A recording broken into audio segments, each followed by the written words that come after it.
Albert Einstein once said, everybody's a genius, but if you judge a fish by its ability to climb a tree, it will live its whole life believing that it is stupid.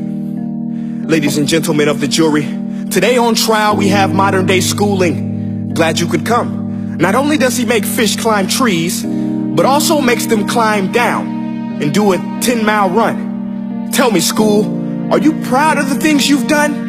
Turning millions of people into robots, do you find that fun? Do you realize how many kids relate to that fish swimming upstream in class, never finding their gifts, thinking they are stupid, believing they are useless? Well, the time has come, no more excuses. I call school to the stand and accuse him of killing creativity, individuality, and being intellectually abusive. He's an ancient institution that has outlived his usage. So, Your Honor, this concludes my opening statement, and if I may present the evidence of my case, I will prove it. Proceed. Exhibit A. Here's a modern day phone. Recognize it? Here's a phone from 150 years ago.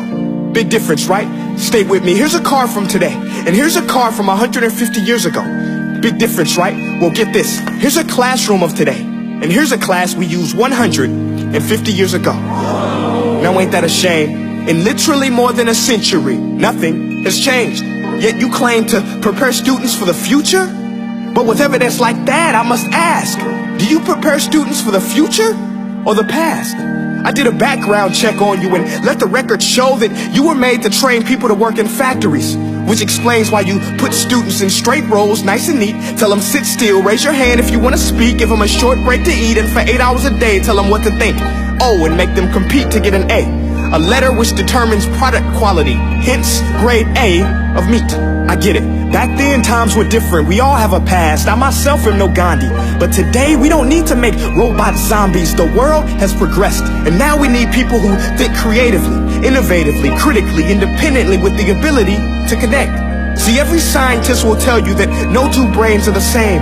And every parent with 2 or more children will confirm that claim.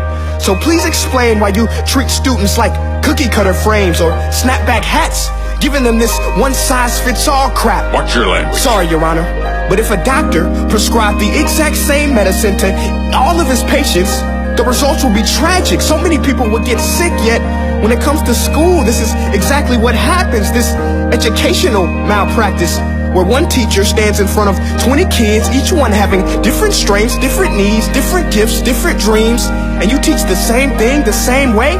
That's horrific. Ladies and gentlemen, the defendant should not be acquitted. This may be one of the worst criminal offenses ever to be committed. And let's mention the way you treat your employees. Objection. Overruled. I want to hear this. It's a shame. I mean, teachers have the most important job on the planet, yet they're underpaid? No wonder so many students are short-changed. Let's be honest. Teachers should earn just as much as doctors, because a doctor can do heart surgery and save the life of a kid.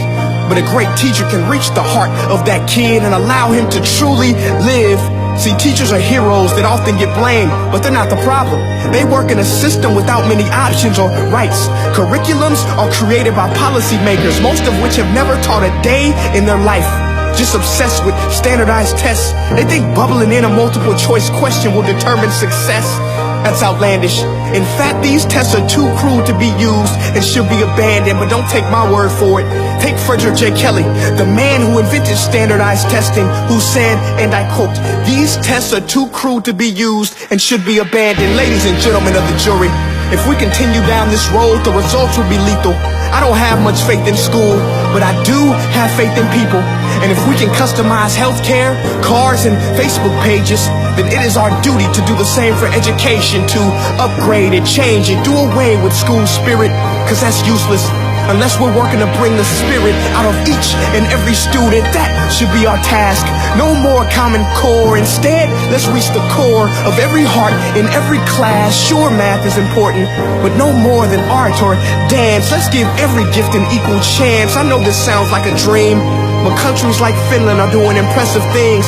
They have shorter school days.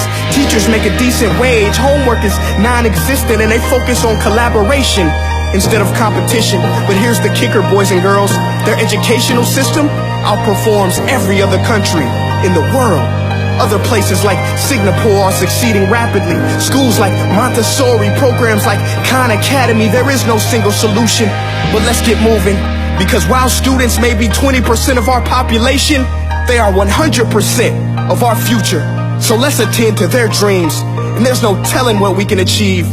This is a world in which I believe, a world where fish are no longer forced to climb trees. I'll rest my case.